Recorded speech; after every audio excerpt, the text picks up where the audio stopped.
All right, it's 6 o'clock. Let's get started, everyone. Grab a seat. Quick show of hands. Everyone in the room, quick show of hands. Who here has never been to a Startup Grind event? Raise your hand if this is a first time. Wow.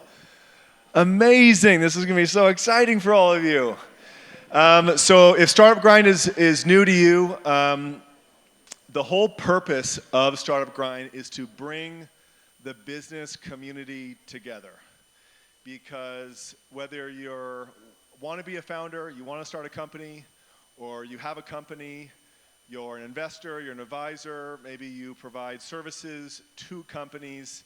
I've been to lots of these in my business career in different cities, and these are great environments to be able to meet people, learn from people, and find potential partners or investors in your business. So yes, we're going to have some fun and have some great food and some great drinks and learn from some amazing people. But the networking after to learn and grow from each other is probably where the magic happens. So every single time I try to find a success story from a previous Startup Grind event. And so who here saw Dan Martell, the very first one? Raise your hand if you saw that one. And then keep your hands up if you got something from that event. Okay, so I think no hands went down. So even if you're having a hard time in your business because the economy in the world is kind of crazy, no one's immune to it. If you ever think you're alone, I'm not immune to it. I went from having our best year ever in 2022 to just losing money month in, month out, almost every single month in 2023. And it was at Dan's event where listening to him talk, it got me thinking about changes I needed to make. I then found a person who had been there, done that, to show me the path, gave me some advice. I then made changes in the business because of it. And this quarter will probably make more money to recoup all the losses from this year so far, just from the changes at that event. So that's nothing for me and my team and my company. That's just because if you look for something, if you look for good advice, if you look for partners, if you look for direction, you will find it. And there's so many great minds in this room. Tonight's speaker will be definitely one of them. So these events are not possible without our sponsors. So Zen Accounting has been with us from day one. Some of you will know they are my company's accountants. Now, Joey and Hassan, who own the company, normally they would come up and speak. Joey, if you can see him walking around with a cane, he just blew out his knee at the national championships for soccer. So he is unable to get up here and speak with you all. So I wanted to share my experience with accountants, because every single time I talk to them and then talk to other people with accountants, I'm like, what do your accountants not do for you? Or how is that experience so different from mine? And so if you have accountants, but they don't do what I'm about to say, maybe you should be open to a different firm. If you don't have accountants, this is what your life should be like, because as a business owner, you shouldn't be spending any time on managing your money. You should be spending time growing your business, talking to your customers, working with your team, working with your people. And for me, this is what my life is now like because of Joey and the team.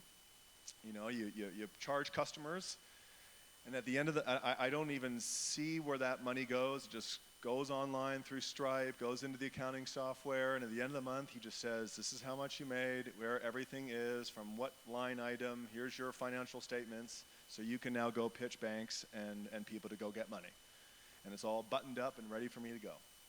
And then when it comes to expenses, we just make our expenses. We either take a picture of receipts or email it to some special email. And I don't have to think about it whatsoever. And at the end of the month, here's all your expenses, here's areas for your improvement. And every quarter, I seem to get a refund that supersedes the amount I've even pay him from the government, which then usually triggers an audit, of which I just say, CRA wants to audit me, and he says, we'll take care of it. So I don't even have to think about it, and I've never failed. And then I don't seem to have to pay taxes very much every single year. And all of this is because of their smart accounting. Good accountants are worth your weight in gold. Yes, of course, everything is legal, but that is what good accountants do. They figure out how to defer and reduce taxes and expenses so you can be more profitable and you don't have to focus on it. So if you want to talk to Joey about all the tricks of the trade, don't make him walk to you. Go to him today. And definitely check out our social media because we've got content coming out where we talk about some of the best practices that startups can make to improve their accounting and their finances. Okay? So thank you. Everyone give a round of applause for Joey and Zen Accounting for being our sponsor.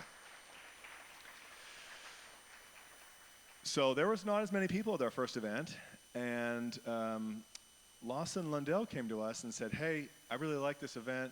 I want to help you guys make it bigger and better because there's two things every company needs, accountants and lawyers.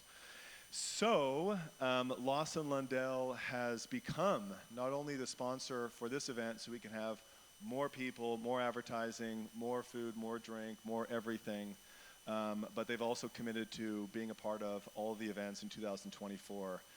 So we're super excited. I want to bring up Mark Johnson from Lawson Lundell to introduce his firm and all the things he can do for you guys. Thanks, Grant. Hi, everyone. So I'm Mark Johnson with Lawson Lundell. First of all, I just wanted to thank everyone for coming out this evening. I know the weather's changed. It's a little bit colder now, so we appreciate everyone coming down and being a part of these events. The last one was terrific. I know this one's going to be great as well, and the more people that are here, the better the event. Secondly, wanted to thank Grant and Amanda, their group, and the other sponsors for helping to put these on. We're really excited to be partnering with Startup Grind and helping to put these events on for all of you guys. We hope you find them very valuable, the same way that we have. And thirdly, wanted to welcome Tara to Kelowna. We're really excited to hear her story. It's a very compelling one, and to congratulate her on creating such a great product that we really enjoy in our house, and I'm sure you guys have all tried it. It's awesome, and so her success it's great. So a little bit about our firm. We're a full-service business law firm. We've got about 200 lawyers in Calgary, Vancouver, Kelowna, and up in Yellowknife, and our clients range from early-stage startups to emerging clients to large national and international clients.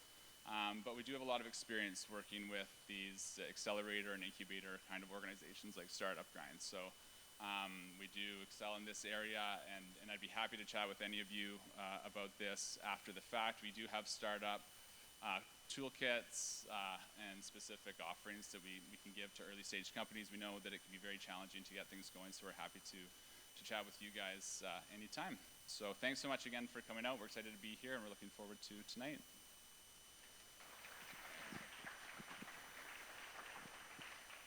Now, the third thing that every business needs is marketing. And after last event, Jamie Norrish from the Better Good marketing agency approached us and says, dude, I love these events. I want to be a part of it. How can I do it? And I want to make them even bigger. And we're like, sweet, because we have all these ideas for next year. And his contribution would be our third main sponsor. Again, this is the first time we've sold out. And it's because we've been able to promote this event to get more people out, which again, the more people that come out, the better event it is for everyone.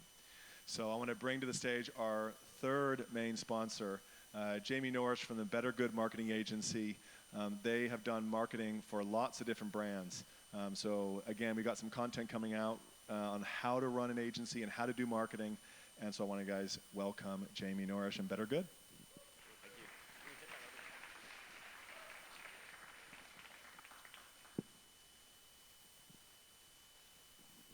Check, check. Good evening, everybody. My name is Jamie Norrish. And my name is Jared Tyler. Nice to meet you all. We're the owners of Better Good Marketing and Creative Agency here in Kelowna. And we're proud to be sponsoring today's event and to be part of this entrepreneurial community. Now, the one thing that makes us a little different than other marketing agencies is that we're not just marketing professionals, but we're entrepreneurs as well. And we know what it takes to grow a business. So, me and Jamie, we've known each other for a long time. We've worked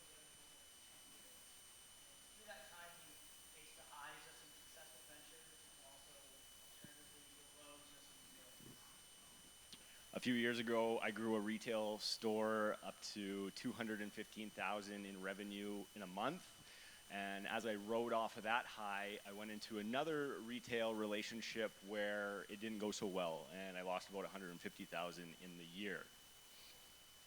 During the pandemic, we also started a microgreens company that now supplies over 50 restaurants in Okanagan with fresh microgreens and edible flowers and mushrooms as well.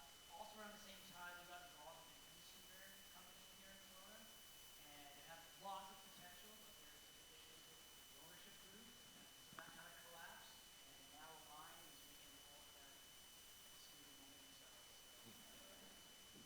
So with each success and failure that we've gained, we've taken away valuable insights and lessons which make us stronger and unstoppable. One particular lesson that we've picked up along the way is the power of visualization. If you're unable to see where you want to go, then how will you ever get there? So with that in mind, I'd like to do a short visualization exercise with everybody. So if you could all close your eyes. Now, I want you to imagine a future where your product or service isn't just a choice, but a preference. Where your brand is a household name and synonymous with quality. Imagine your story resonates deeply with people and your online presence is not just seen, but felt. Imagine your website isn't just a URL, but a destination. Your social media isn't just simply posts, but a community. Imagine your thriving business that practically runs itself with all the working pieces in place. Now imagine selling that business at the age of 27 for $360 million. At Better Good, we work to create a foundation to make those dreams a reality. All right, open your eyes. Are we all $360 million richer? So for us, it's not about like what we do, the services we offer, but how we can take you to where you want to be. And we have put together some service offerings tailored specifically for startups. And so if you'd like to learn more about those, after the chat, please come find Jamie, myself, or the rest of our team. We're back there at our tables. We've got David and Cam back there. So yeah, I mean, we'd love to meet you, chat about your ventures, learn about your challenges and obstacles, and how we might collaborate and overcome them. And yeah, we just want to extend a huge thank you to Startup Grind, Tara Bosch, and all of you for making this event a hub of inspiration. Thank you. Thank you. Enjoy. I feel richer. No, so what I've learned in business is like there's always good and bad. There's good accountants, bad accountants. There's good lawyers, there's bad lawyers. There's good marketers, and there's bad marketers. Lots of bad marketers. And so, how do you decide who is better, who is worse? It really is who actually is passionate about the thing they're doing and cares about the client.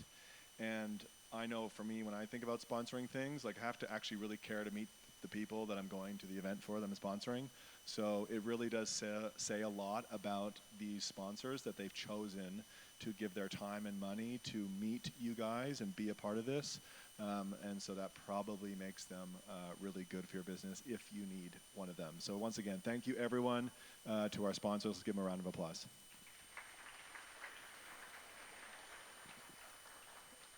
Now, as you can see, there's a whole bunch of volunteers here that definitely deserve a shout out. Samantha Day, please raise your hand. She's the photographer, creating some amazing pictures that you'll see on social media.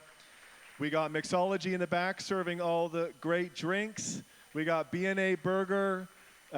We got the Metro Hub, who gave us this amazing facility that's set up so well for this kind of stuff.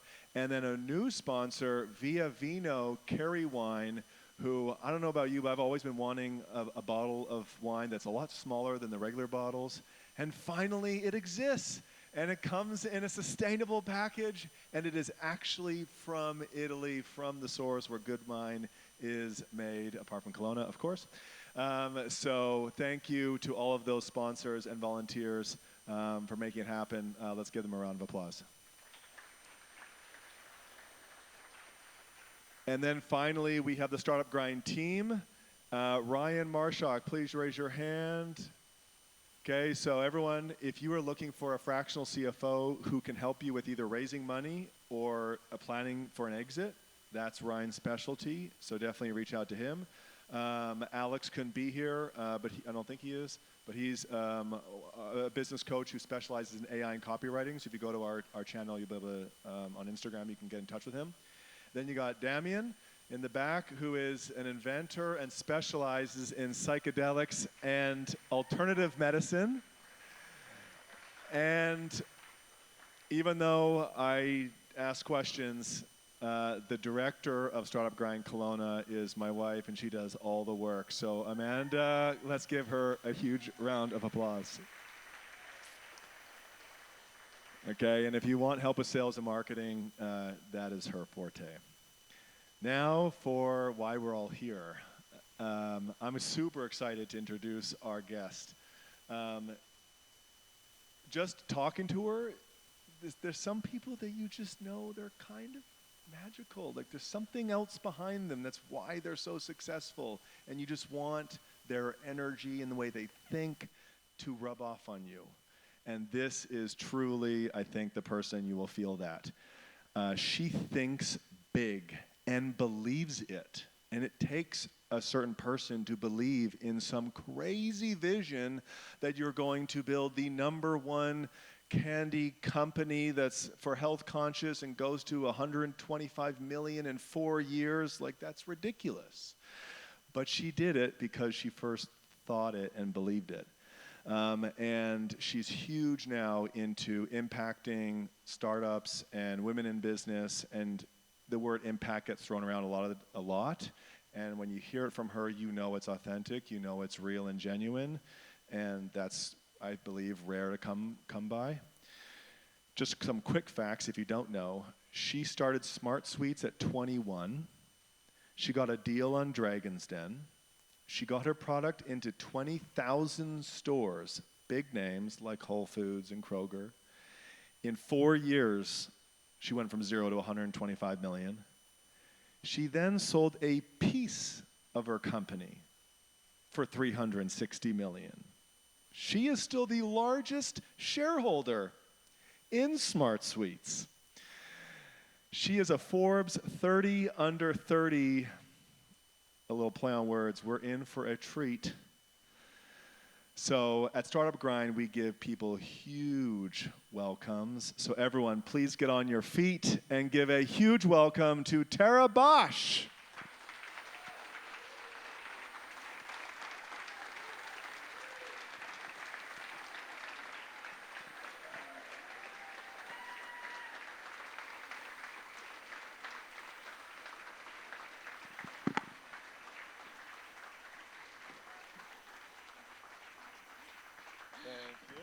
Thanks, Greg.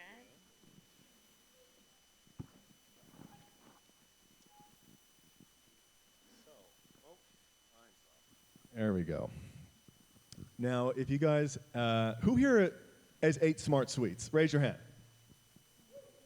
That must be gratifying. So when I was researching Tara, she made a decision to drop out of college to dive into Smart Suites, which, if anyone's ever done it, I've never done it, my parents would kill me. So I'm pretty sure that was a big deal in her life. Like, family and friends might not have agreed with it. And so I'd love for you to just talk about like how you got into entrepreneurship and why you chose to make some pretty big decisions to go all in on this thing called Smart Suites. Yeah, absolutely. I'll try and capture all of that, all of the nuggets that you mentioned there. You know, for me, growing up, I hadn't really heard about entrepreneurship much, didn't really know anyone that had a business, and also just didn't really believe I was capable of acting on an idea. I started watching Dragon's Den and Shark Tank religiously when I was a teenager, and I would have a pen and paper and write down my own ideas, but it was more for fun. I still just internally never believed I would be capable of acting on an idea. And for me, simultaneously, I loved candy, and all the sugar from candy really impacted how I felt about myself, and I really had a really unhealthy relationship with food that impacted my self-esteem and all of the things. And so it wasn't until I had a healthy relationship with food that I really began to gain self-confidence and then begin to consider that, maybe I am capable, or what if I just tried acting on an idea? So when I was in college at UBC in Vancouver, I acted on my first idea, and it was a vinyl and chalkboard wall decal startup. It failed, but I learned so many golden nuggets about manufacturing and value proposition for the consumer, and it really gave me the stepping stones to act on my next idea, which came from a conversation with my grandmother when she shared with me how she regretted having so much sugar over the years because of how it made her feel. So I was shocked. So I was like, wow, you can go your whole life feeling poorly about yourself because of what you put in your body.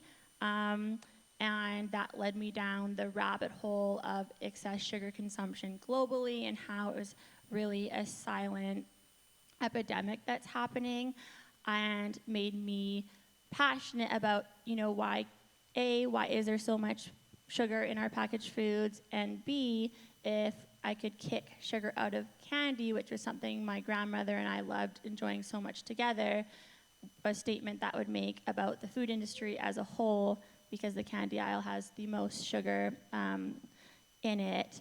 So that was the moment where I began recipe testing in my kitchen and dropped out of college, and the vision to revolutionize candy with Smart Sweets was born.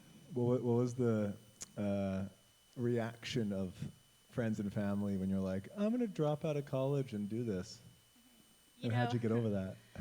I think my whole life I felt like I was the person in high school or university or in my friend group or in my family group that was underestimated, or that was kind of, the butt of jokes of, oh, she's not going to go anywhere, that sort of thing. And I think the power that lies in being underestimated is that you learn to discard the thoughts and opinions of others. So by the time I got to the point where I was going to act on the idea to recipe test in my kitchen, to me, yes, people thought I was crazy. My grandmother, who had sacrificed so much to be able to support me going to university, was like, you're throwing away your life to test gummy bears in your kitchen? Have you lost your mind?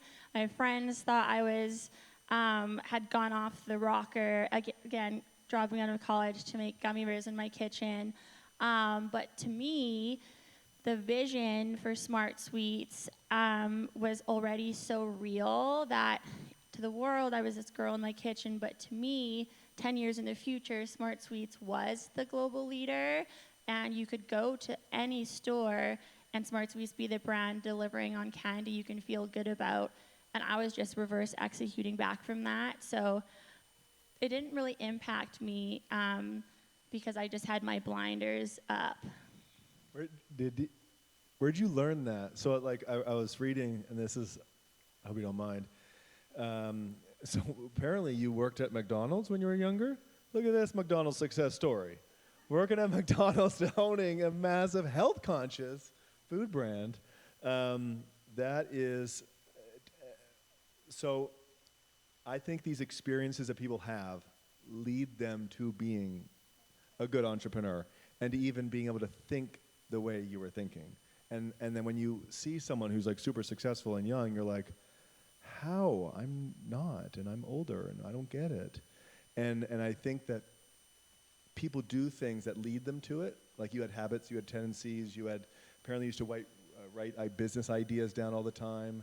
So can you talk about some of the things that you did that you think have made you into a good entrepreneur, that allowed you to have this crazy success story? Yeah, good research. That was a dig to find McDonald's. Still have the hat, though, stored away in my memories box. You should buy it. I mean, it probably wouldn't be values aligned for me, but it's good company to work for, though, when you're young. Teaches you a lot about people and human nature.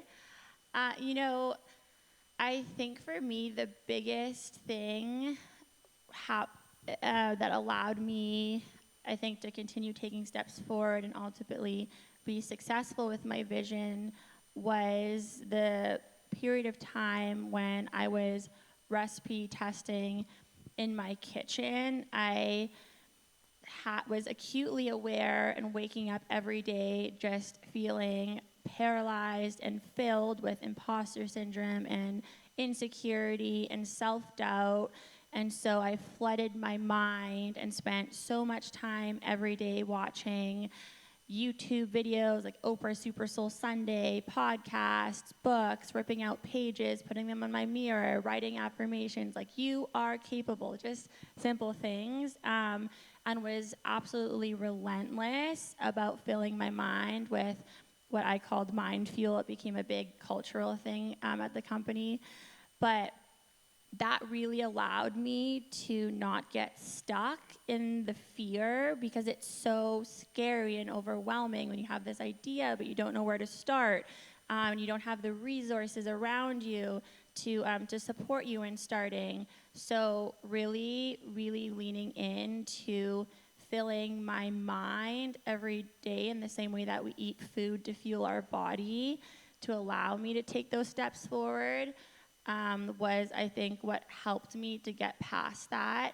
And then when I started doing that, and I apologize if I'm coughing, my vocal cords are recovering from losing my voice. When I started doing that, it allowed me to, write that email or that LinkedIn message that someone would say yes to, and then I'd have a conversation with them, and that would give me that little nugget of fuel to continue moving forward.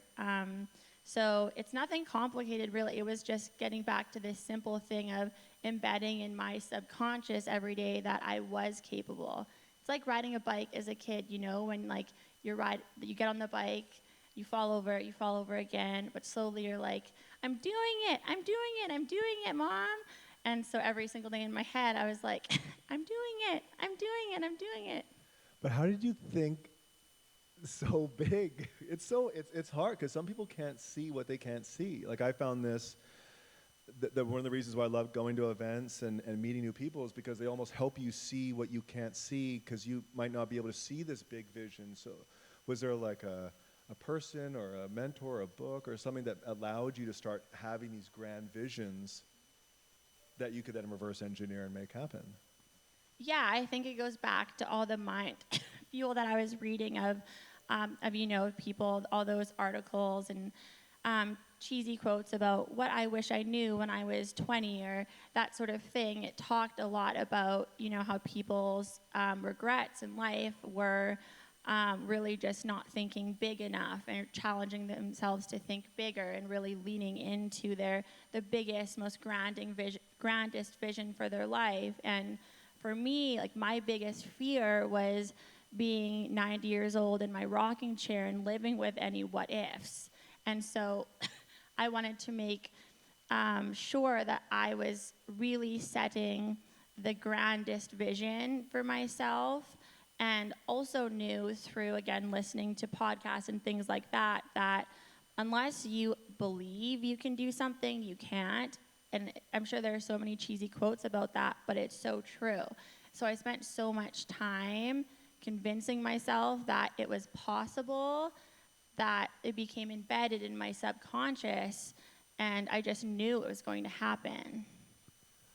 How, if you were to try to teach someone, here's how to convince yourself to ingrain it in you, I think some people attempt to, but then stop, and they don't do it long enough, they don't do it as intense enough. If you were to try to say, you need to be doing this and this and this daily for this period of time, because it's going to take time for you to be able to internalize it and really feel it. How long did it kind of take for you before you're like, I'm not faking it anymore, this is me?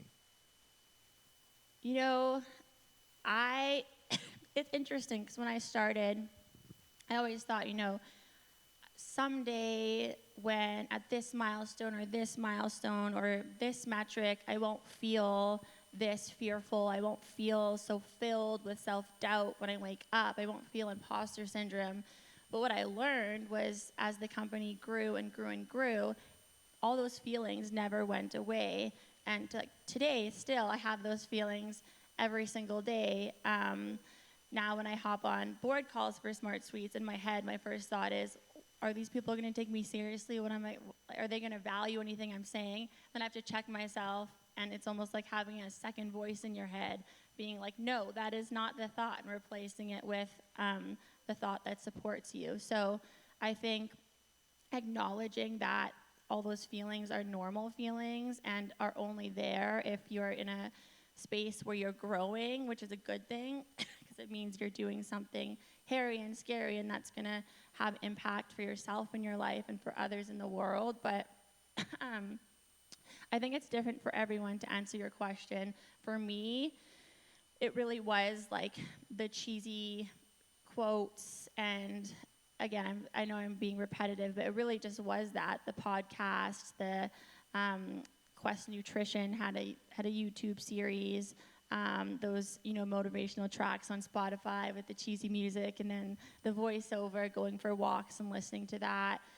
And then I think when you pair that with taking action every day in those moments where you feel like I can do this, and then you see the fruition from that action that you took, it gives you the validation that you are capable. And so as you see that validation, then you see it being created in the world slowly, your vision, and that also, I think, supports you being able to move forward in that. Now, the reality for for any young entrepreneur is you don't have as much experience, you don't have as many skills, but you got to overcome them to be able to build a big business, very big business. How did you overcome, well, I don't have these actual experiences, but here's how I'm going to know what to do. I heard mentors and advisors were a big thing. I don't know if there was any other networking or paid coaches. Like, how did you overcome the lack of skill and experience you would have just by sheer age to make sure that you were able to do a great job for the company? Yeah, I think I really just never focused on the lack. I focused on what I did have and the gratitude for that. So I know I was so grateful. I was like, we live in Canada and we have the ability to act on an idea and a freedom to do that. So I'm in an amazing starting place from statistically from people my age around the world. B, we have things like Google and LinkedIn, and you can basically find anyone in a matter of 10 minutes nowadays, and you can find out if they have a dog and what they like, and can connect with them. And so I think I never focused on the lack. I focused on what I did have, and very quickly I learned for my situation where I was starting, and I was quite young when I was reaching out to people, that there was real power in people older than me seeing their kind of a younger version of themselves in me and being like, oh wow, like her energy is infectious. She's passionate about what she's doing. She speaks with conviction, and I want to be part of that. So I think it was a mindset thing of just focusing on the right thing. I'm telling you, I keep learning myself that success is 99% psychology, and it is really hard to do. And just hearing, like, who's loving this already? Like, hearing how she thinks. This is the way that we all need to think if we want to achieve bigger, better things. Like, you can't allow negativity to stay there. It will always be there. We're human beings, but then how do you override it? So let's talk about Smart Suites. How did you come up with the product? I mean, like, how were you into chemistry and food making before you made this candy? Like, how did the product become so good? To start creating the product, again, an amazing tool called Google, which we don't even think about consciously, but it's wild, the access to information. If 50 years ago you told someone what Google was, it would just blow their mind. So to start recipe testing in my kitchen, I just used Google food journals. And so I was able to access all of this information from these incredible candy scientists who have been candy making for generations and are just Einsteins in what they do. It's all public information. Learned the basics of candy making, and then also looked around in the food world and saw how people were innovating upon other verticals like ice cream and chips and things like that, and what ingredients were working well. So used those two things to begin, and then I contacted raw material suppliers, asking them for samples, not telling them I was in my kitchen, trying to sound very official and saying, "Hi, I'm here from Stevie Sweets, and I will need a sample of the stevia. Thank you very much. If you could expedite that." And then you get all these free raw materials. They send like 1 pound, 2 pound, 5 pound of all this white powder, which probably looks really sketchy being delivered to your basement around the back. But that's how I started. And then when I felt like I had a viable product, I found a manufacturing partner eventually. I think what's really challenging but really exciting when you're pioneering something that's never existed is the manufacturing systems to create it also don't exist. So I was going to manufacturers who make candy, which is 99% sugar, asking them to make candy with no sugar. And so it really took finding a partner who believed in the vision and leading with that and the what's in it for them, which was, hey, this is what I believe is going to happen in the candy industry. Low sugar candy is going to be the norm, and you can be the first mover in that. If you take a chance on me now, we'll stick with you as we grow, and really making them have FOMO if they didn't lean in. So eventually did find a partner, and then was able to scale that recipe up with them. Was there a special deal with that partner? Like, did they get equity? Did they give you a deal or something based on your exclusivity to them? Like, how did you structure that partnership, or was it just a vision? I mean, they were the only partner that said yes. So to an extent, I was at the mercy of them, and they ended up not being the long-term partner. In startup life, as you all know, the amount of crazy stuff that happens where you're like, how is this real life? So many things with that partner. At one point I got a call from the product was manufactured at this partner and was shipped and packaged somewhere else.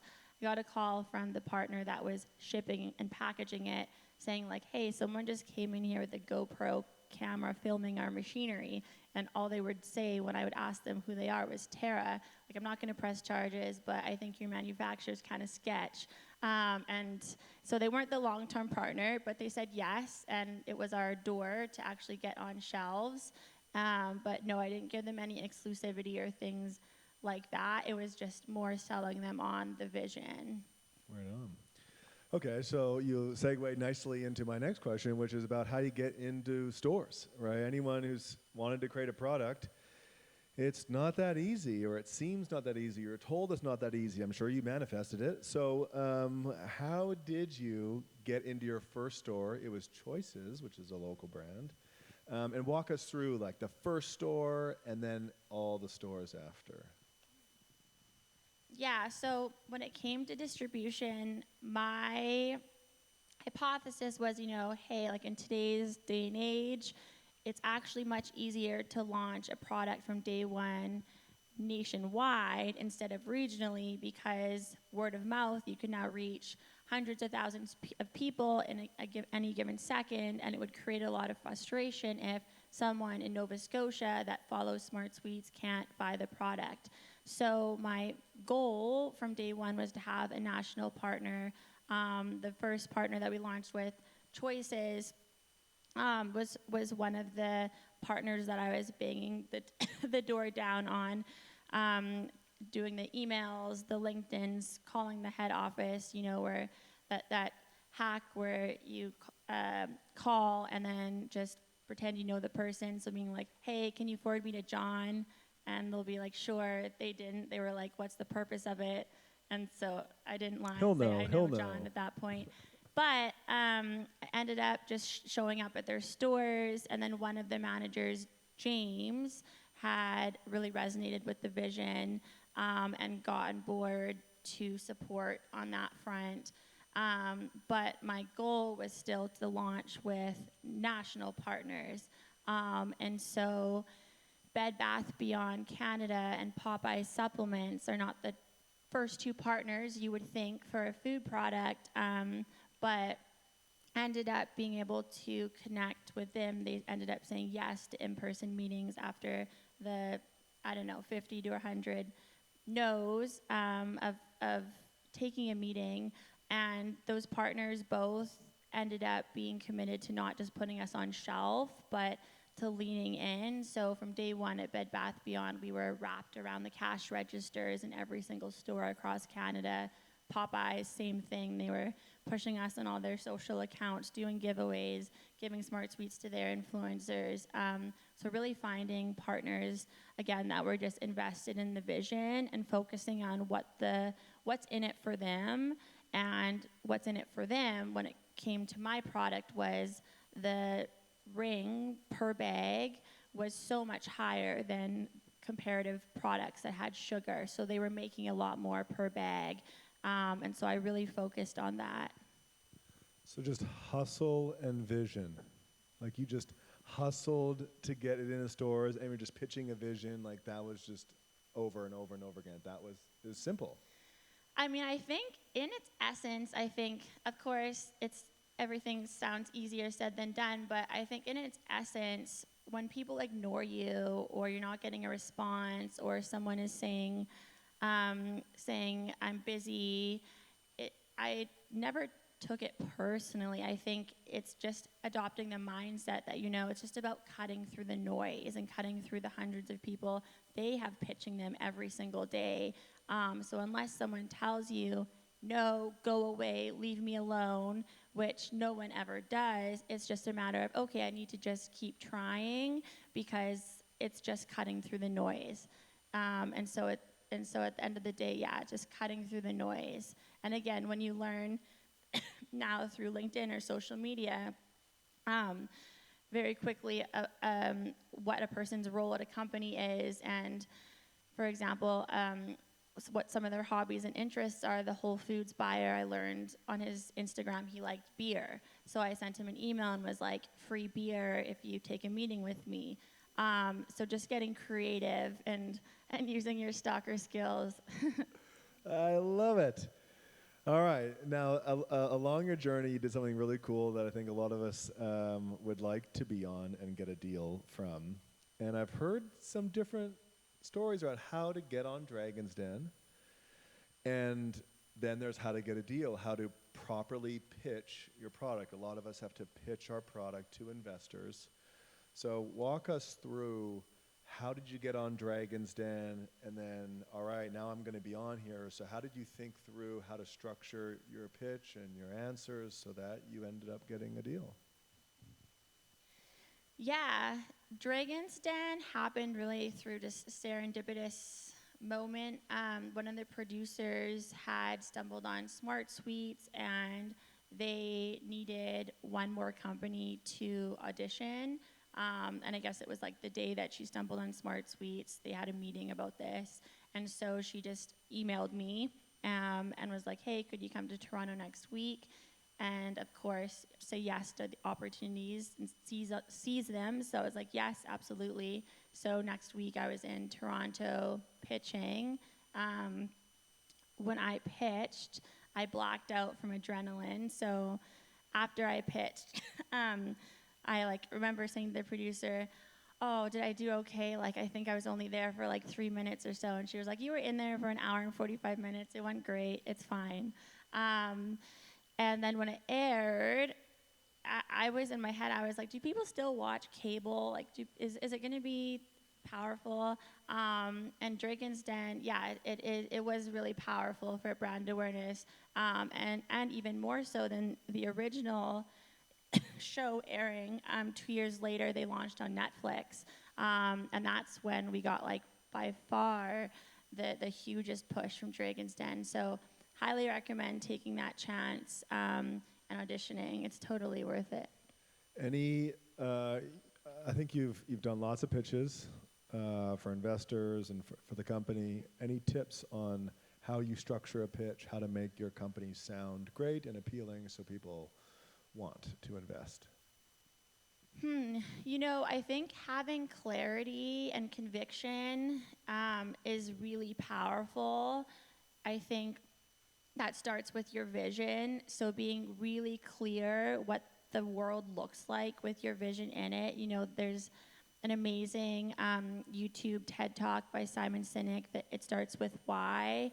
Being so clear on what the world looks like with your vision that in 5 seconds or less you can articulate that to someone and really help them to visualize that for themselves. And then I think having a radical value proposition for consumers is so important, which means really having a product that's not just a little bit better, but having a product that really changes the game for consumers from what exists today for them. That's what, through my journey with Smart Suites, I learned the power that creates in creating an emotional connection to your product and really starting a movement and community around it. But starting with the vision, I'd say, and the radical value proposition for the consumer, and speaking with conviction. I think there's such power when someone speaks to you in a clear, concise, passionate way that gets people excited, and they're like, wow, this person's gonna do it. Like, they're actually gonna do it. I want to be part of that. And I think at the end of the day, all those things tying it up to what's the impact in the world and how's it making it better than it is today. Did you ever struggle with the clarity piece? Like, I know sometimes I'm like, I know I need a big, clear vision, and I'm having a hard time figuring it out. Is there certain exercises or things that you've done to get clear on the vision so that you are also sold and excited, and it's easy to then have conviction and clarity when you're speaking it? Yeah, I mean, I think sitting down and starting, like doing a little workshop with your own brain about what the vision is, getting clear with that, and then testing out different ways of framing that, and then sharing that with people and seeing what lands, seeing what resonates through repetition, I think, is really how I got clear, and it was powerful, more powerful each and every time I said it out loud. So really just putting that into practice in the world, and on social, on social too, throwing up a poll on, what resonates more with you to your consumers, and having them vote really goes a long way too. For me, really having conversations with our consumers, we called them our North Star. So anytime we were stuck or we're like, we don't know what is better, like A or B for framing, we would just have a conversation with a consumer, and very quickly it would become clear and we'd have our answer. But no, I sucked at articulating my vision and the story in the beginning. It was just through that repetition. I would get feedback in the beginning. I would talk on and on and on about the story of my grandma, and it just was like so heavy, and people were like just feeling sad by the end of it instead of inspired and excited. And so I got a lot of feedback, which was amazing, and eventually got it to a place where it hit. Now, one of the things that sounds like you probably got feedback on and then you switched was the name. So it went from Stevie Suites to Smart Suites. I'm sure that, like, how did that decision even come about? And how did you know it was the right thing to do? Like, changing the name of a company can probably be a scary thing to do. Yet there might be a lot of businesses out there that could really benefit from a name change. So how did you come about that decision, and how did it go? Yeah, I'm a big believer that all challenges are opportunities hidden in disguise, and those moments, I call it the pit of despair, where it just feels like, oh, how am I going to get out of this? are the most powerful moments that you always look back on and you're like, that had to happen for what's to come to happen. And that was one of those examples. So the company's name was Stevie Sweets. We were supposed to launch on shelves in January of 2016. And 3 weeks before the manufacturing run in December, the manufacturer let me know that one of the raws went up, and for a few reasons, the costs of manufacturing were now going to be higher than they originally anticipated. And so I was going to need money. And I had taken out debt financing to launch the company, and the only asset I had was my 2009 Honda Fit hatchback, and had leveraged that, so taking out life insurance. So between my life and my hatchback, I was maxed out there. So I was like, shit, I need more money, and so I'm going to have to try and raise. And so the couple days before Christmas, and then on Christmas Eve, I was LinkedIning investors, just cold LinkedIn messaging, and what came up as a pattern, these people were replying, which was so gracious of them, but none of them were interested in tasting the product because of the name Stevie Sweets implied stevia, and at the time there was a huge stigma around the aftertaste. So that caused me to pause and be like, okay, this name clearly is not landing, and that led to Smart Sweets. So you went from 0 to $125 million in 4 years. And you hear other companies, like, they hit thresholds and things break and they can't break through. You just blew through everything and you got to huge numbers. And so there must have been some things that you or someone on your team did to allow for that scale to happen so quickly. What are some of the best practices or lessons learned that you can share to help other entrepreneurs scale their business quickly? Yeah, I think there are several execution things that are helpful, but fundamentally, I think what it came back to was having a radical value proposition. In the candy industry, prior to Smart Sweets existing, if you wanted to enjoy candy without the sugar, the only thing that existed was sugar-free candy, which was packed with sugar alcohols, and sugar alcohols blow your stomach up. So there were a lot of memes and jokes about sugar-free candy and giving it to someone as a joke and that sort of thing. But you couldn't enjoy candy if you couldn't have a ton of sugar, or you didn't want to have a ton of sugar. Like, you just had to cut it out of your life. So Smart Sweets gave that back to people to be able to enjoy candy in their lives. And that radical value proposition was the foundation, absolutely, for how fast we grew. I had read Tim Ferriss' book, The 4-Hour Work Week, and he was talking on a podcast about when he wrote the book, how he was deciding to market it, and he had talked about, okay, I think this book is applicable for everyone, but I don't have the dollars to create awareness for everyone. So I'm going to create and find a niche that this book could create a really radical, impactful value for in their lives, show up in that niche so that to them there's the illusion that this book's a big deal, and then grow niche by niche.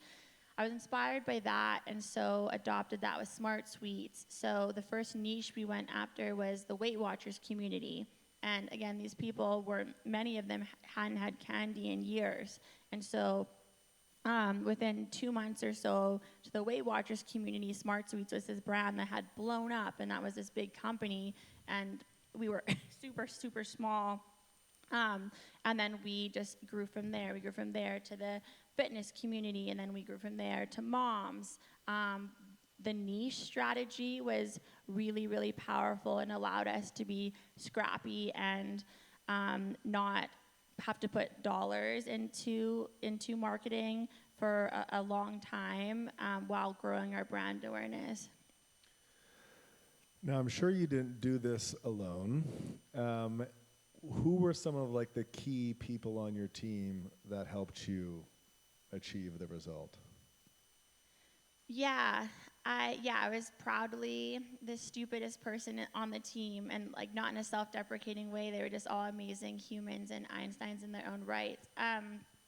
So the first team member that I brought on board, it was a month after we launched on shelves. There's this Facebook group called Girl Gang. I had posted in, and I was like, hey, I'm looking for this person in marketing that can kind of wear all the hats. And this woman replied, her name was Beth, and we met up. And in that first conversation, again, just a serendipitous universe moment, where she was like, oh, this needs to exist in the world. Like, I'm going to quit what I'm doing and join. We didn't even talk about salary and that sort of stuff. I ended up only being able to pay her 30 grand for the first year, but gave her really meaningful equity in the company.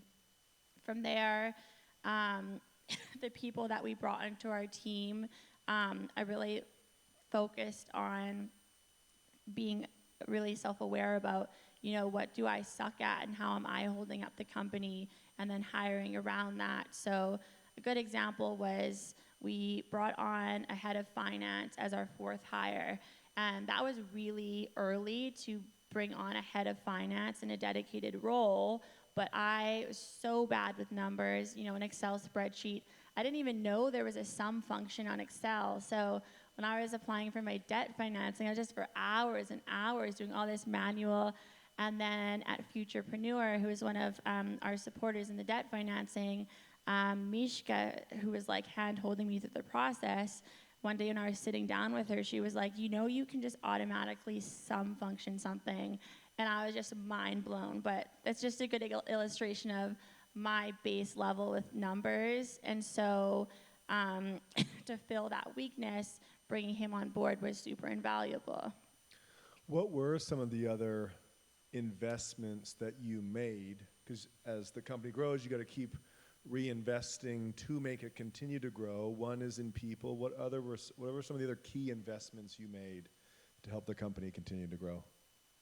Yeah, I think for us, as in startup life, you have to be so focused, I think, on doing one or two things really, really well. And so for us, we kept our product really simple. We had 2 SKUs all the way through to 60 million in revenue. So we were really laser focused on brand awareness and then accessibility. So on the accessibility front, we really focused on distribution, where we wanted to show up in the world, who our consumer was. She was primarily female.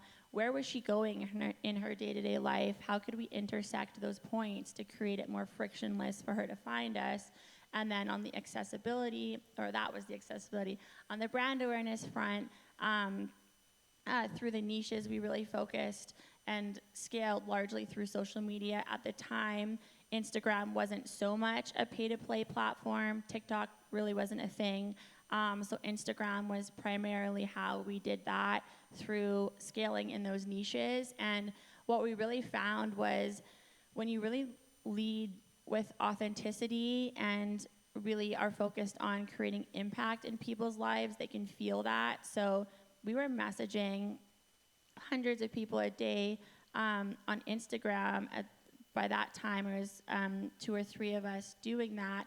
But we were not using a stock template. We would genuinely be like, okay, for example, if they're in the Weight Watchers community, we know we're creating inherent value by bringing candy back in their lives, but also like, we really like your pink nails. They're really cool. And we wouldn't say that if we hated her pink nails. And so we just really led with authenticity.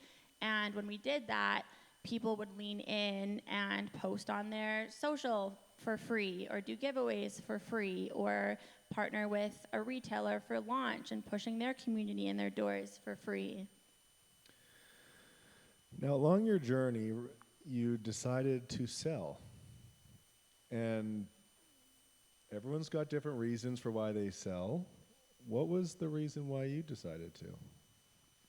Yeah, I think for me, from day one with Smart Sweets, I was always clear that I was like, at some point, I want to partner with a larger partner who can help us tap into global manufacturing and distribution systems to expedite the pace at which we can scale. So that was a huge reason. By the time we had crossed that 100 million threshold, it really became clear to me that, okay, we needed the next layer of fuel on the fire here to be able to move at the pace to really be the global leader. We were still just in North America at that time, and still had a lot of runway to scale in North America.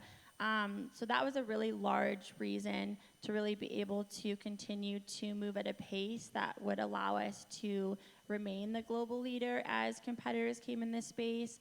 And then also, for me, when I started Smart Suites, I was also very clear with myself where, I was like, okay, I want to pour my whole life into this. And I felt so much gratitude that, how did the universe give me this idea to act on and to really do right by that idea and creating it in the world and serving in the way that's most meaningful to make impact.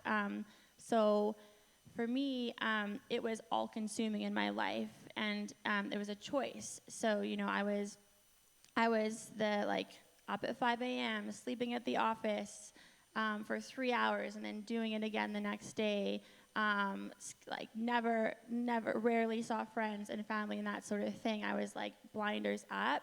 And in my mind, I knew, I was like, okay, this isn't going to be sustainable for me to do forever, but I want to create for myself and for my team and for the people that are pouring into this vision the ability to have freedom of time and energy at a point in Smart Suites' journey. So that was a big part of it as well. My grandmother, who was my why behind starting the company, she had turned 90 and her health wasn't what it was before, and I wanted to be able to show up for her and have the gift of giving back to her what she gave me and the opportunities I had in my life because of her.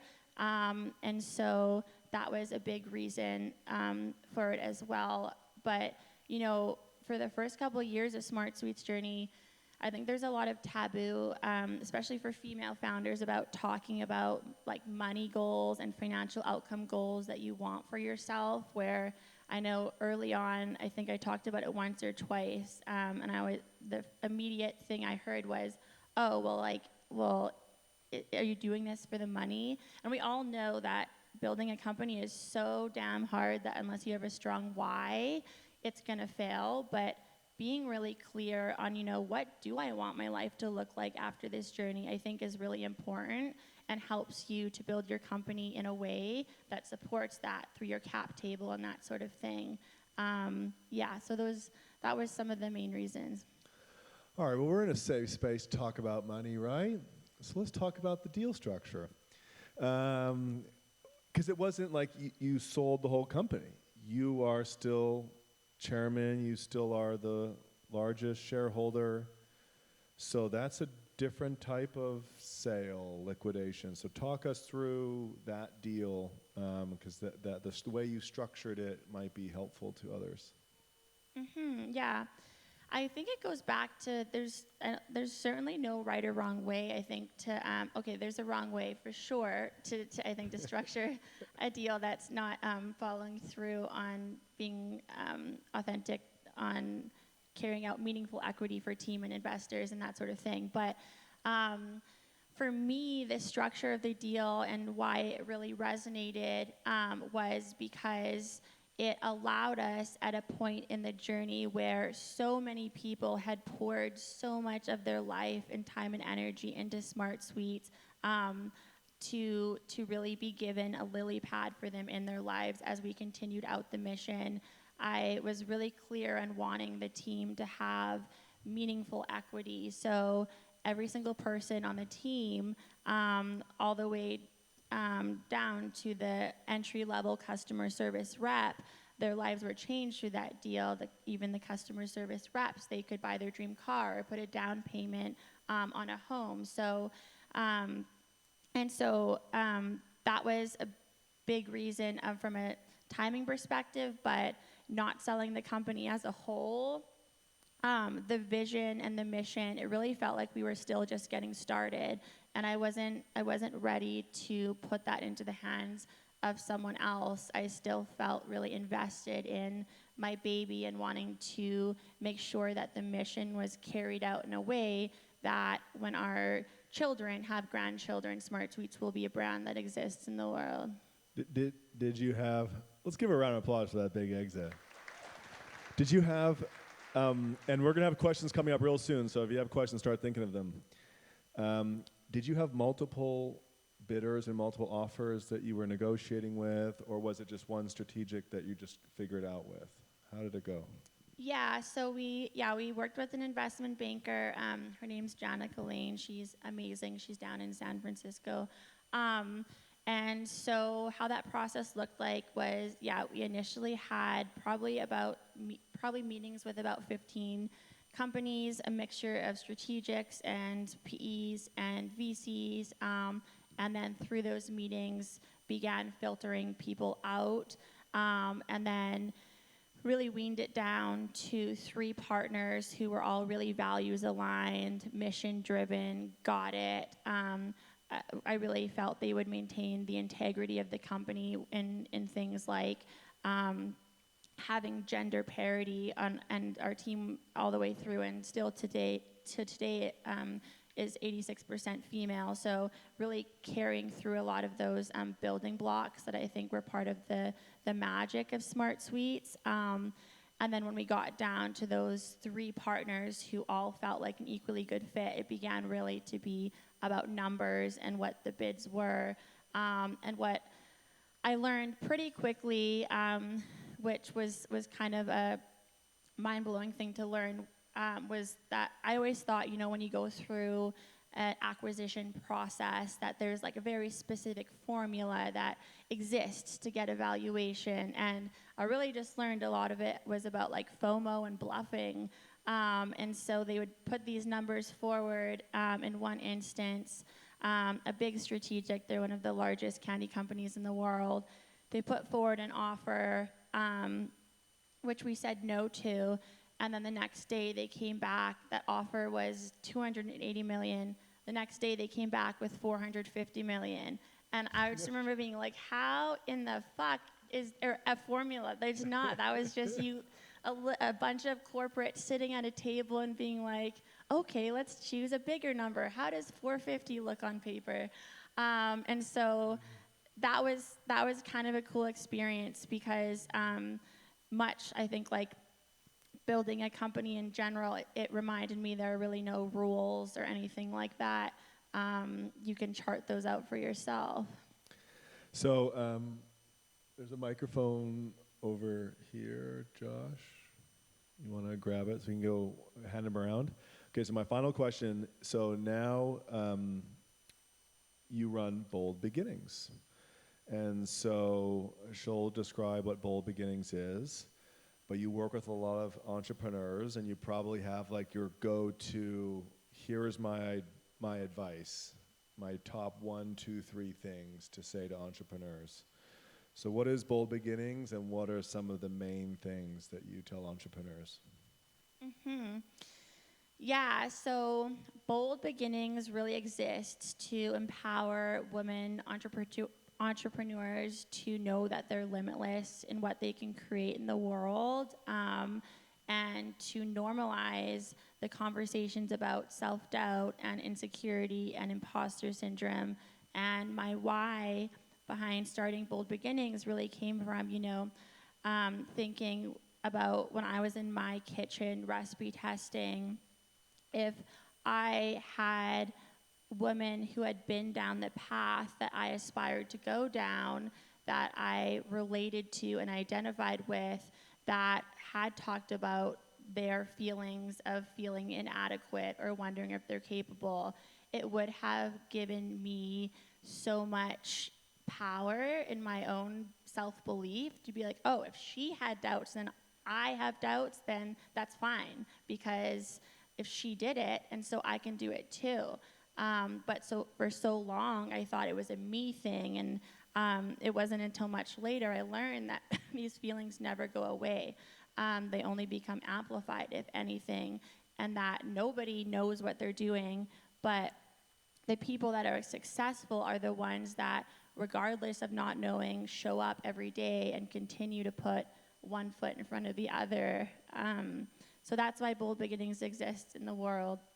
And I think that little tidbit that I just shared is the number one thing that I share when someone asks, like, what's the top thing that you would say or tell me to help me in my journey?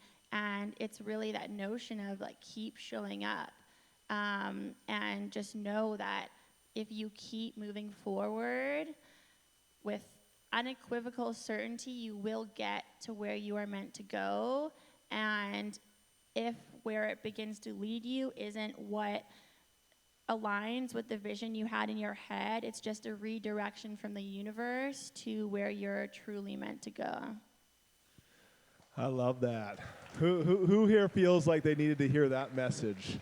Of you're like, I don't know what to do, and it's like, don't worry about it. Just show up with certainty and keep giving yourself some mind fuel to get yourself there, because none of us do. The really successful people, they just continue to show up and act like they do, and then they do. Who's got questions they want to ask? Tara, raise your hand, and the mic will come around. I don't know if this works. It does. It does.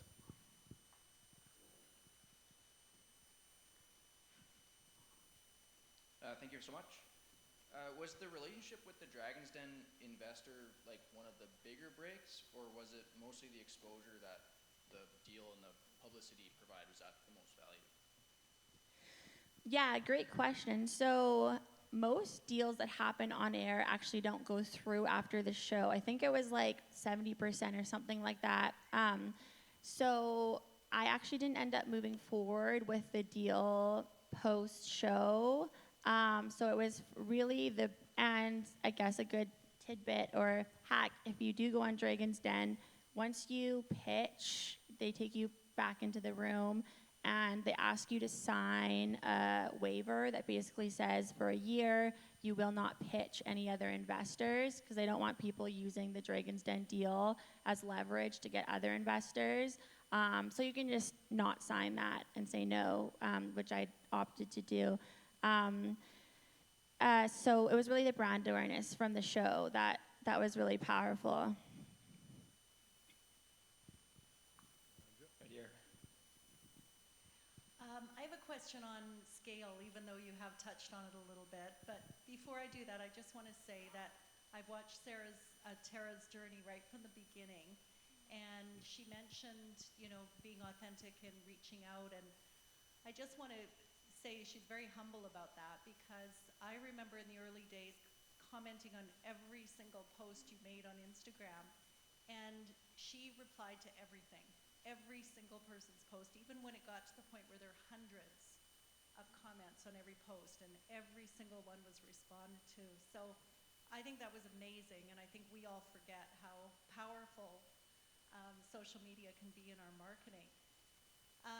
But on the topic of scale, I also remember going into Popeyes and buying like the first product you had, and the cashiers didn't even know what the heck it was. And how do you really go from that 1 or 2 stores to the 10 or 20 or 50 that we're all trying to get to? Well, thank you.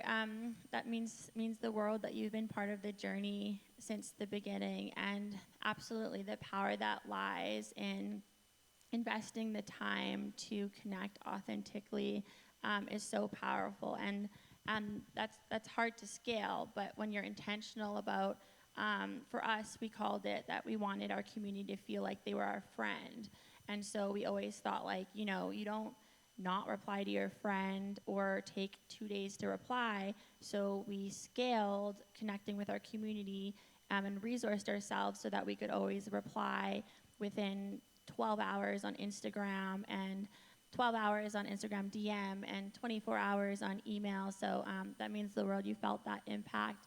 But I think you often see a company that's in like 100 stores or 500 or 1,000 and 5,000, and it's like, wow, like how did they do that? But there's really no silver bullet. It's really kind of a compounding snowball effect to get there. Once you get the first retailer to say yes, that's a huge win, because now you have the opportunity to create a velocity story about how your product sells. And once you have that information, then you can take that to the next retailer and say, hey, we're in Popeyes and the other snacks are selling 3 units per week and we're selling 12. So if you take the chance and put us on shelf, we will ensure that we are successful and you will be selling 12 units a week. And so once that story builds, it begins easier for retailers to lean in and say the yes, because they also get FOMO. But you can feel reassured, I think, in that I don't think, or if there is, I haven't figured it out yet, any magic formula to scaling your retail count. It's really that snowball effect, sprinkled in with serendipitous moments of when you're on shows like Dragon's Den, then you have like Sobeys reached out to us, so that expedited the pace that we've got on their shelves. So I suppose also seizing the opportunities to say yes to creating brand awareness in the world. What has been the biggest challenge in going from being blinders on and completely focused on Smart Suites to now trying to have somewhat of a balanced life? I know I've said the word universe like 1,000 times. There could be like a swear jar for universe or serendipity, but the universe really does work in wild ways. I always, and perhaps it was a coping mechanism with just the hardness of startup life, but in my head, I always would think to myself as I was building, I was like, it's going to be like hard, and then one day it's just going to feel like when I'm not as immersed in the day-to-day firefighting anymore, and I've accomplished what I've set out to do with the vision of the world, it's just going to feel like bliss forever and just like live in this bubble of like joy and rainbows and clouds, and that wasn't the case. So after the deal happened, the acquisition, unbeknownst to me at the time, but I actually got pregnant 1 week after I signed the papers. I found out when I was 6 months pregnant, and I found out when I had my bags packed with my flippers and scuba diving gear, because I had never traveled really in my life at all, so I was going to go frolic in the world with really no plans of a timeline to come back, and then found out I was having a baby in 3 months. And so for me, I kind of was thrown from one intensity, which was startup life, to another intensity, which was diving into being a mom and baby life. And then simultaneously, when my grandmother was going through her end-of-life journey. And so to answer your question about balance, I mean, I personally, I don't know if I like the word balance, because I think when in the chaos that comes with life and when you're passionate about something in the intensity, I think it can sometimes, for me at least, make me feel like I'm doing something wrong or I haven't got it figured out. But now I think what I like to focus on is like, is the chaos in my life, is that and is that rooted in things that are creating joy for me and filling my cup and are being fueled with passion and what I want to create in the world? And so I kind of evaluate things less about balance and more about that. And then also I think just being super intentional and really savage about creating the time and space to take care of yourself in whatever ways that looks like for you. Next question in stand-up, so we can see. It's like a voice. Did you have any verified consumer interest before branching into retail, and what did that process look like, if so?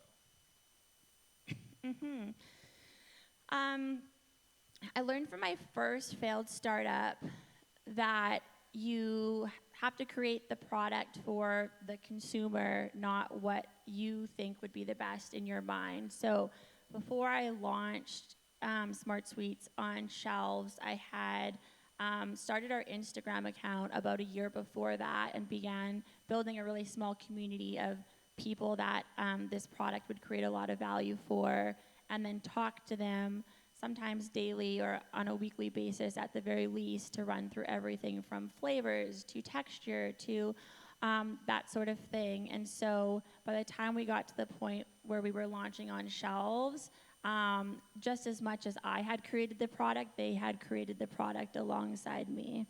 But at that point, it was still a hypothesis. You really don't know until your product is on the shelf that that's the moment where it really goes from, okay, now I've done all this work, it exists, but are consumers going to pull it off the shelf? And if they pull it off the shelf, are they going to come back and buy it again and again and again and make it part of their routines in their life?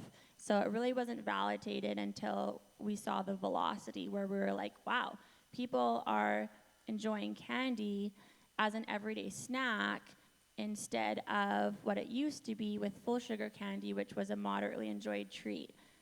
So it was most validated when we saw that we were changing the purchasing behaviors of consumers in the candy category.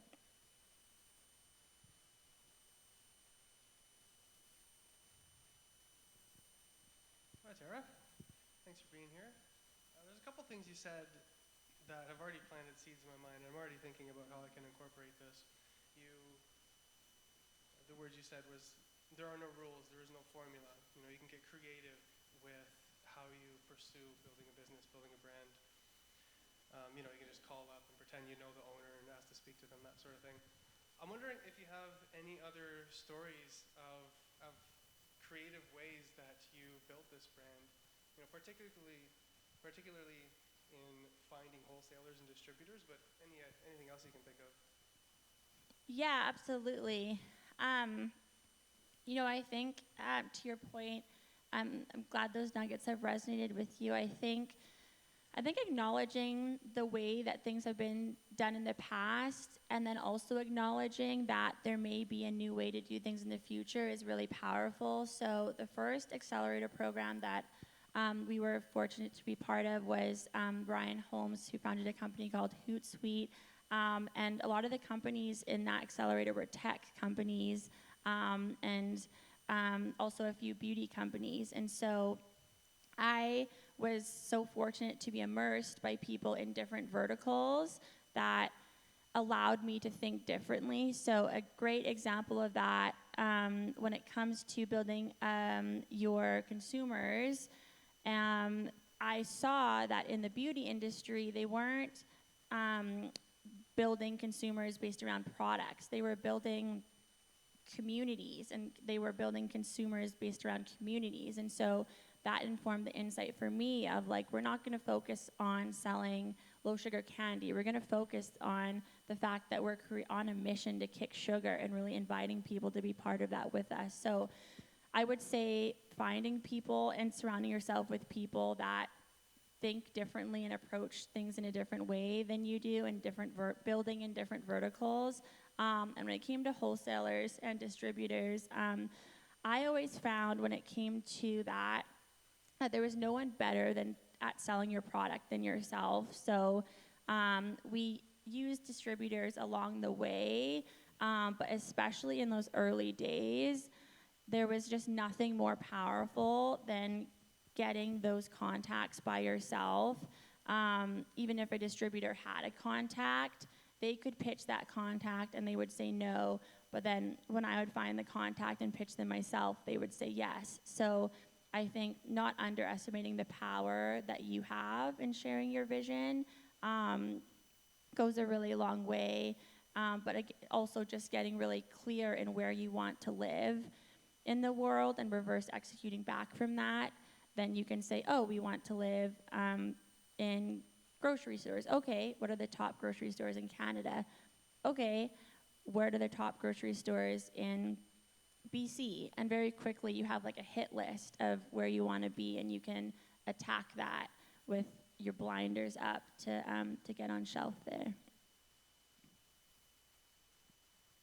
Hi, Tara. Thanks for that story about hustle and using your why as fuel. My question to you is, when you were hustling and it was all hustle, was there a point you reached where, okay, 50%, 60% of what I'm doing is not really moving the needle? I need to actually just shift my focus to this 30 to 40%. What was that point, and what did you change moving forward? Yeah, I think what you're touching on there is super powerful. So I always thought of things through the lens of, being really tied to how am I best serving the mission, but asking myself the question, how might I be holding the company up? And so, in the beginning, you have to wear all the hats by default. You don't have the money to hire a team to do things for you. But as you grow and slowly you're able to surround yourself with people, oh my gosh, now I'm having a potato moment. What was your question again?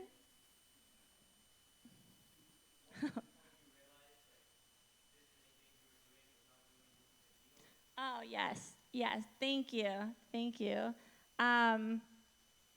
What I would do every single week, I had a list, and I would write down the top 3 to 5 being the maximum, things that needed to happen this week in order to move the needle forward in the business. In startup life, as we all know, things move at 1,000,000 miles an hour, and it's so easy to get distracted by fires and by shiny balls that come in and seem like exciting opportunities. So really just getting clear every week on what are those 3 to 5 things that need to happen. And for me, sometimes it was just as simple as the Loblaws buyer opens the email, or I make contact with the Loblaws buyer where she says yes to a meeting. And then as fires were arriving, I was able to filter those out and say, okay, this is happening, but I need to focus on sending out the 20, 30, 40 messages today to whoever to get this Loblaws buyer's attention. So I think it just allows you to filter out the noise. One more. Alrighty. Loving the talk so far, especially kind of with all the hearing how it all started and how the growth came. My girlfriend and I are kind of in a similar spot as to you, I guess we're in the start, where we're kind of going through a lot of our own growth right now. We've been bootstrapping a lot of that, and luckily the business has been kind of financing a lot of it, but we're kind of in a situation where we are kind of maxed out. We're looking for the extra money, kind of getting creative. And one of the questions I have is, when you were going through that growth period, when you were getting kind of into all the shelves, when you were doing all the growth, what kind of was the decision in terms of, should I go get loan financing for this? Should I go get equity financing for this? What was kind of the thought pattern there? And was there a period when you said, okay, I definitely need to get equity and I need to kind of sell stake in this? And what was the math in your head in terms of how going about that, and also what's too much, what's too little, what do I need, and kind of balancing that financing part of the growth?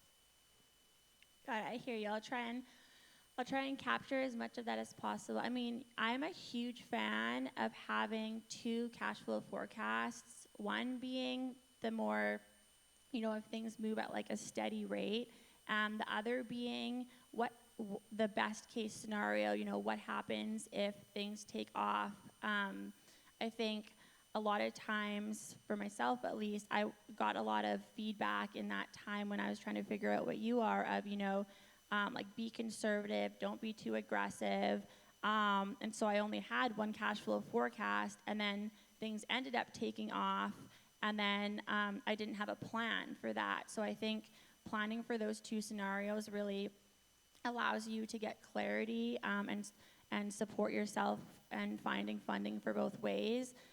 So once you have that cash flow forecast, I think for me, what I always like to say is separate out what your inventory needs are from all your other needs.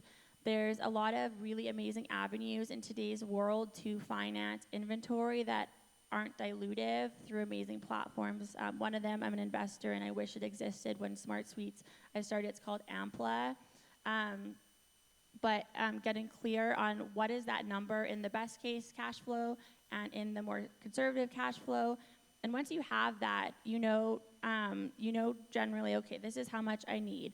And then you can look at, okay, debt financing, for example. If you've already maxed out your debt financing, you know there's only one option. You're going to need to raise that through equity financing. If you haven't done debt financing, then you have a number that you can go to banks with and begin to get clarity on, can you get it? What would that mean? But I think going through that exercise really helps to give you a lot of clarity on what the range is that you may need. And I think forecasting in general, people ask me often, like, how do I know how much to forecast in for like marketing, for hires and that sort of thing? And so much of it is an educated guess and kind of just like throwing assumptions at the wall, and that's okay. I think that's just a part of it, but it will still give you a general ballpark of what those numbers are. And then from there, you can really make an informed decision. And I think, especially when you're early on when it comes to raising, so much of that is also defined by being clear about what you want your cap table to look like as you grow. I've seen so many friends with amazing visions whose companies took off, and in the beginning, they raised money, equity financing from investors or PE or VC super early, and then kind of by default of the growth, they had to raise again and again, and they weren't able to keep the majority stake in their companies.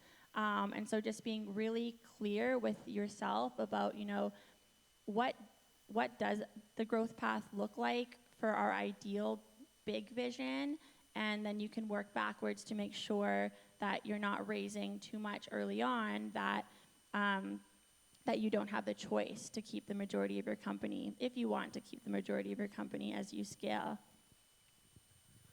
All right, well, I'm sure we could ask you questions for hours to pick your brain. Who here got some gold nuggets from this talk? I want to thank you so much for coming from Vancouver to share your story and your insights with the rest of the community. Thank you so much, everyone, for coming. Thank you again to our sponsors, our team, our volunteers. We're going to be around for a while to connect, network, and hopefully Tara will stick around for a little bit to answer some more questions and connect with some of you guys.